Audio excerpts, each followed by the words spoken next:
성령이 충만해진 상태에 대해 분석해 보려 한다. 가장 큰 특징, 기분이 좋아진다는 것. 평안하고 기쁨이 넘치며 그 상태가 유지된다. 인내심이 평소와는 비할 수 없이 강해져서 삶에서 부딪히게 되는 다양한 자극 앞에서 평정심을 잃지 않을 수 있다. 사랑과 자비, 용서를 비롯한 주님의 뜻에 순종하는 것이 용이해진다. 약간의 흥분 상태인 듯하지만 그 어느 때보다 침착하다. 마치 강한 흥분 상태에서 분출되는 아드레날린과 수면을 유발하는 멜라토닌이 공존하는 상태와도 같아서 평소에 자신에게서는 발견할 수 없던 소위 말하는 초자아를 경험하게 된다. 컨디션이 최고조에 이르면 그것은 주변에까지 영향을 미치기 마련이다. 정씨, 오늘 무슨 좋은 일 있어? 타인의 눈에도 좋아 보이는 내 모습. 그것은 타인에게 알 수 없는 기대감을 주기도 한다.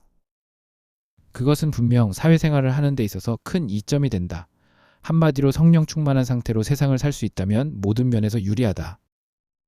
사람들의 무의식 속에는 저마다 내재되어 있는 무한한 힘이 있다는 이야기를 우리는 이미 들어서 알고 있다. 그래서 우리들 모두는 집중하면 무엇이든 할 수 있을 것이라 기대한다.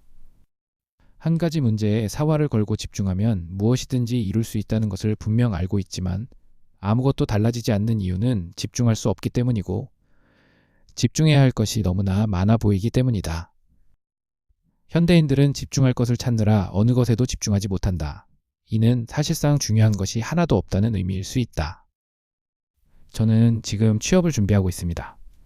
그런데 어째서 그것을 위해 집중해서 기도하지 않는 건가요? 사실은 취직하려는 곳이 다 마음에 안 들어서요. 어떤 점이 마음에 안 드시나요? 글쎄요, 저도 잘 모르겠어요. 그냥 마음이 내키지 않네요. 에티오피아 롱게의 기도 이야기. 롱게는 주변 일대가 온통 커피콩으로만 둘러싸인 에티오피아의 작은 마을에서 태어나 한 번도 마을을 벗어나 본 적이 없다. 롱게가 직업에 대한 고민을 한다면 어떻게 될까? 아무리 고민해봤자 콩을 따거나 굽거나 운반하거나 커피에 관련된 노동일 것이다. 그는 그것밖에 아는 것이 없다. 커피콩을 따는 일은 일당 1달러인데 1달러로는 저희 가족 모두를 먹일 수 없어요. 로스팅은 일당이 많긴 한데 자격증 따는 것이 너무 힘들다고 해요. 시험 준비하는 동안 먹고 살 일도 걱정이고요. 커피를 운반하는 일은 트럭이 있어야 할 수 있는데 트럭 구입은 저로서는 엄두도 못 낼 일이랍니다. 10년 뒤 다시 롱게를 만났을 때 그는 자신의 마을뿐 아니라 도시에 사는 어지간한 부자보다 훨씬 더 많은 재산을 가진 재력가가 되어 있었다. 롱게, 대체 그동안 무슨 일이 있었던 거죠? 커피콩만 따서는 가족을 부양할 수 없고 자격증 시험을 준비할 여건도 되지 않았지요. 트럭을 사는 것은 꿈도 꿀 수 없었고요. 그래서 하나님께 기도했습니다. 기도만 드렸습니다. 왜냐면 기도밖에 할 게 없었으니까요. 하지만 저는 무엇을 위해서 기도해야 할지는 몰랐습니다. 그래서 그냥 저희 가족을 지켜달라고 저희를 좋은 곳으로 인도해달라고만 기도드렸습니다. 롱게는 커피 유통으로 누구보다 큰 돈을 벌게 되었다. 커피 유통은 그가 기도하기 전에는 상상조차 할 수 없던 미지의 영역이었다. 어떻게 그런 기회를 얻게 되었을까? 기도했다면 그 가능성은 언제, 어디서, 누구를 통해서든 올 수 있다고 수없이 많은 믿음의 선배들이 간증하고 있지 않은가. 성공자들의 성공 속에는 논리적으로 설명할 수 없는 부분들이 섞여 있다. 하나님께서 역사하시는 메커니즘을 우리는 짐작조차 할 수 없다. 우리가 믿음으로 구원을 받는 것과 기도의 응답을 받는 것 또한 마찬가지다. 하나님께서는 우리가 존재하는 줄도 몰랐던 좋은 것들을 찾아다가 우리가 상상조차 하지 못했던 방식으로 가져다 주시곤 하신다. 그러므로 무엇에 집중해야 할지 알 수 없을 때, 또 내가 들고 있는 선택지가 전부 다 마음에 들지 않을 때 가장 이상적인 선택은 하나님께 집중하는 것이다. 하지만 우리는 구체적으로 기도해야 한다고 배우지 않았던가? 하나님께서 저를 인도해 주세요. 그런 기도는 추상적입니다. 기도 제목은 구체적이어야 합니다. 그렇다면 당신이 정한 그 구체적인 기도 제목들은 성령 충만한 상태에서 정해진 것인가요? 기도의 진정한 능력은 평소 우리가 상상조차 하지 못했던 하나님의 도우심이 개입될 때 비로소 나타나기 시작한다. 혹시 우리는 하나님께 커피콩을 따거나 굽거나 운반하는 것 중에 하나를 선택하시라고 구체적으로 요구하고 있지는 않은가? 살아가다 보면 나의 능력만으로는 해결할 수 없는 문제 앞에 봉착할 때가 있다. 또는 내가 해결할 수 있다고 생각해서 풀었던 문제가 시간이 지나고 보니 오답이었던 경우도 있었을 것이다. 인생에 정답은 없다. 인생에 정해진 답이 없다는 이 말을 우리는 숱하게 들어서 알고 있다. 정해진 답이 없기에 우리는 늘 최선의 답을 찾기 위해 노력한다. 그렇다면 우리 인생의 최선은 무엇일까?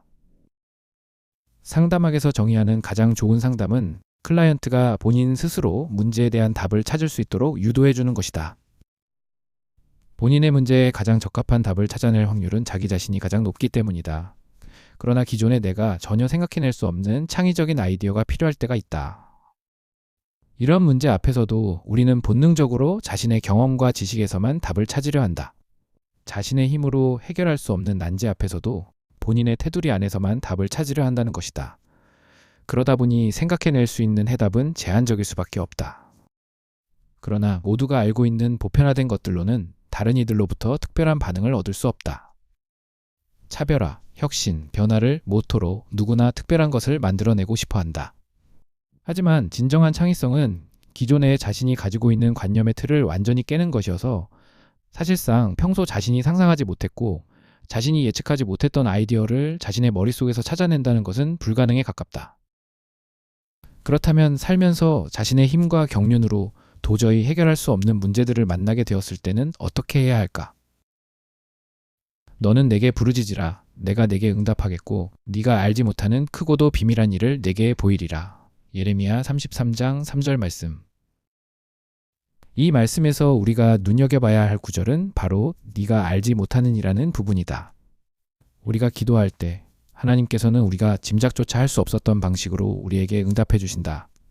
평범함을 넘어서려면 특별해야 하고 특별함을 원한다면 반드시 이 사실을 기억할 필요가 있다. 사람은 대체로 자신이 처한 문제를 해결할 능력이 있지만 그렇다고 모든 문제의 답을 가지고 있는 것은 아니다. 무엇보다 사람은 결과가 나오기 전까지는 어떤 것이 최상의 선택인지를 알 수 없다. 그러므로 성령의 충만함을 받는다는 것은 결국 가장 최상의 답을 구하는 행위가 된다.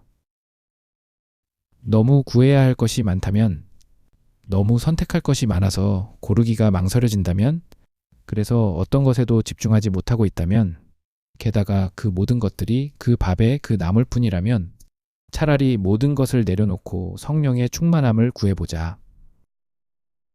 그리하면 내가 알지 못했던 강력한 내가 될 것이다.